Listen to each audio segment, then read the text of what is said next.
Finally, kasama na nga natin yung mga idol natin, si Nicole Yala dito sa Love Radio. Woo! Kumusta po? Hello sa inyo. Talagang hindi ko ina-expect po na mamimit ko po kayo in person. Bakit naman dito ko nagkatrabaho? Hindi ko ina-expect pero na-celebrate ko pa. Lagi ako nagko-comment po doon sa mga talaga posts ba? po. Nababasa ko naman. Nag-heart po kayo. Thank you, JR. Tapos kasama rin natin dito si Chris Chuper, isa sa mga idol natin. Happy yo. Hindi ko rin expect sa Love Radio. Mas guwapo sa personal. Ayan. Una ko po kayo napakinggan nung nag-affiliation kami sa Manila. Mas guwapo at maganda kami sa picture. Sa personal hindi masyado. Ayan. 2007 or 2008, nagjo-duty kami sa mental pa. Mental hospital. Ortho, opo. Very good. Talagang karamay ko po kayo doon sa mga yung mga lonely moments sa dorm. Talaga. Well, thank you naman and it's nice to meet you in person. Yan. Thank Mga you gusto for niyo all po your batiin comments. po sa po, yung mga fans niyo po. May mga fans ba kayo? Hello po sa inyo. Kumusta?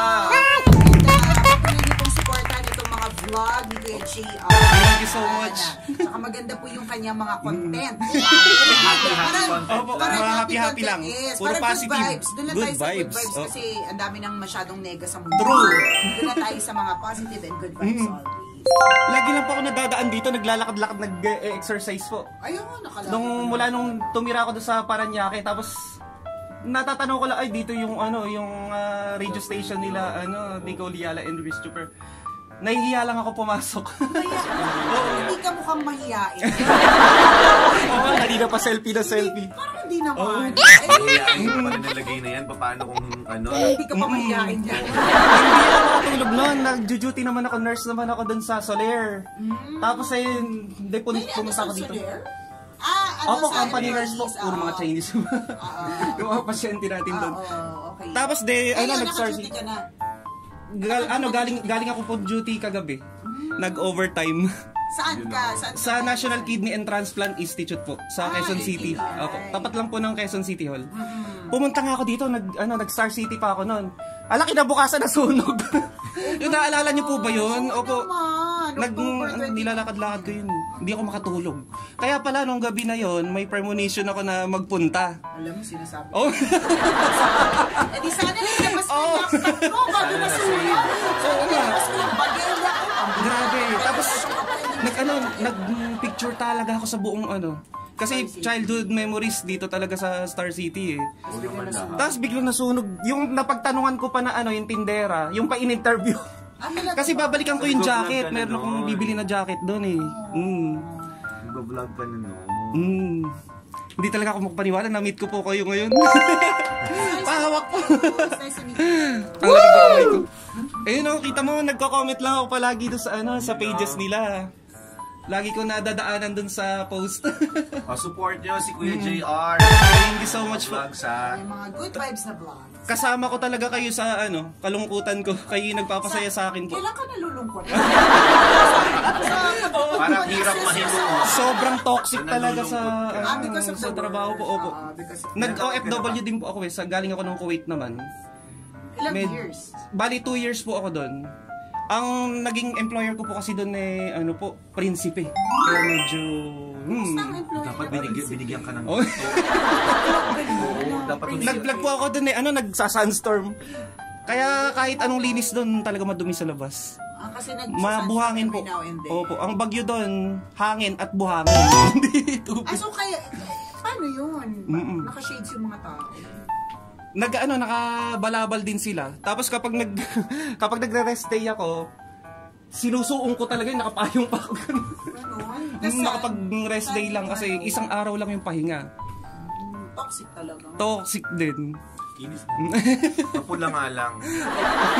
Mamatos na nag-eskinol kasi ako. Ayun,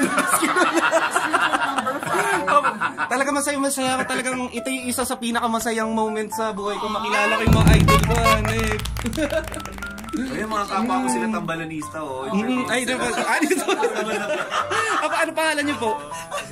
Si JM, tsaka si matambalanista. Yung on the spot lahat. Talaga, Ito yung pinakamasayang araw ko Uy, na ano, opo. we're happy that you're happy. Ano, natutuwa ka. Ilan taong ka na, JR? 33 po, batang 90s. May 2, 1990. Hindi halata, mukha ka pang mas bata. Oh, Nasa late 20s.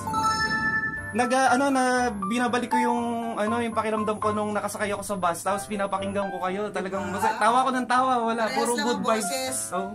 sa personal at sa Opo, pareho lang sa radyo po. Tsaka minsan po, kahit po pumapasok po kayo, kahit minamalat po kayo, talagang napapakinggan ko po kayo nun eh. Oo, boses lalaki. Diba? Opo. Tsaka walang, hindi kayo tumanda. Yun, kung ano yun dati, yun pa rin ngayon. Kung napunta na ito sa pag-utang. Yay! Thank you, JR. And good luck kasi sumali ka sa Yes Opo. the Best. Thank you so Ano much. kinanta Ano kinanta mo? Ay, ngayon pa lang kakanta pa lang. Ano Ah, kakantahin ngayon mo? pala. Yung sa mga parang sa akin lang din yung yung parang hindi talaga pang contest, Zebiana. Kasi yung matindi rin yung tama sa akin yung kanta. Yun yung kakanta ko. Oo nga, sample. Bago ka 2 lines sumalang. lang. So, hindi ka ba sumalang? Hindi, isasalang pa lang po. Sige, sample ka na muna dito 2 sa lines. Para mag-judge na kami agad. Para makita namin na, Oo, sige, may pwede, ano ba to? pwede. Pwede. Sige, go. Alam ko naman kasalanan ko o sinayang ko. Malabo ng pagbigyan mo, malabo ng pagbuksan mo. Kahit ano pang paghirapan ko, paano kung ayaw mo? Anong magagawa ko? Anong magagawa ko? It's a yes for me. How about you guys? You be the judge. Yes, it's a yes. It's a yes. Ala, yung mga idol ko nandito na. Thank you so much, Madam Nicole Liana and Sir Chris Chuper dito sa Love Radio. Alas magkatabi lang sila ng Yes FM, so supportahan din natin at palagi talaga natin pinapakinggan, naghahatid ng good vibes.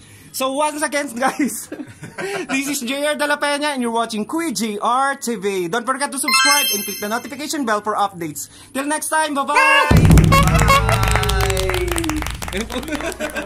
Bye!